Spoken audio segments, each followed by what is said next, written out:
उपमुख्यमंत्री एकनाथ शिंदेंनी घेतली अमित शहांची भेट। फडणवीस आणि अजित पवारांशिवाय दोन्ही नेत्यांमध्ये अर्धा तास चर्चा। रायगडच्या पालकमंत्रीपदाबाबत चर्चा झाली का? चर्चांना उधाण।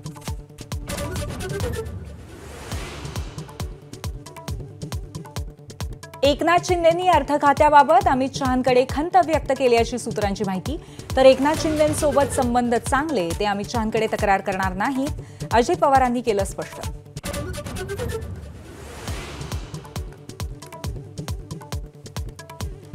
अमित शहांनी रायगड दौऱ्यात शिवरायांचा एकेरी उल्लेख करत वारंवार अपमान केल्याची संजय राऊतांची टीका।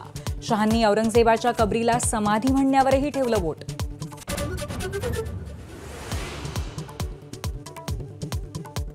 लवकरच बकरा कापला जाणार, कॅबिनेटमध्ये दंगा आणि खून खराबा होणार, संजय राऊतांचा खळबळजनक दावा। रायगडावरती शहांनी शिंदेंना बाजूला सारल्याच्या घटनेसही राऊतांकडनं राजकारण।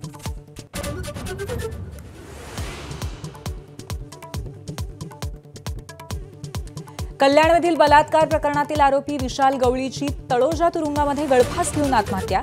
आरोपीच्या आत्महत्येचं तुरुंग प्रशासनावर प्रश्नचिन्ह। शौचालयामध्ये गळफास घेऊन आत्महत्या केली।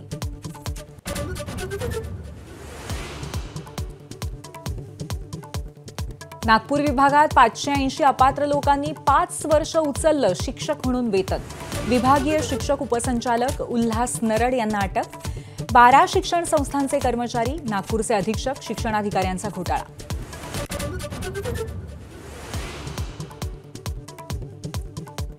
नागपुरात आयपीएस अधिकाऱ्यांच्या विरोधात बलात्काराचा गुन्हा नोंद। महिला डॉक्टरच्या तक्रारीनंतर एफआयआर। लग्नाचा आमिष दाखवून अनेक वर्ष शरीरसंबंध ठेवल्याची तक्रार।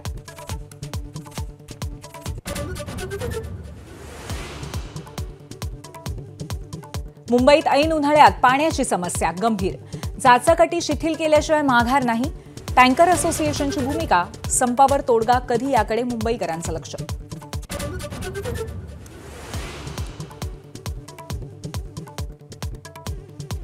रुग्णालयांनी डिपॉझिटची मागणी करणं गैर नाही, इंडियन मेडिकल असोसिएशनची भूमिका। भिसे मृत्यू प्रकरणानंतर रुग्णालयाने अनामत रक्कम मागू नये, या पुणे महापालिकेच्या निर्णयाला विरोध।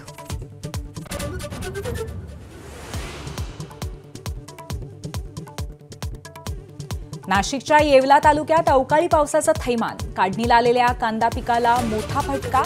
तत्काळ पंचनामे करून नुकसान भरपाई देण्याची मागणी।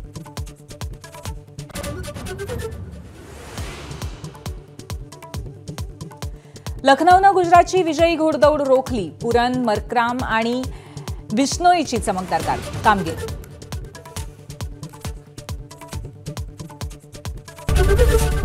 एबीपी माझा, उघडा डोळे बघा नीट।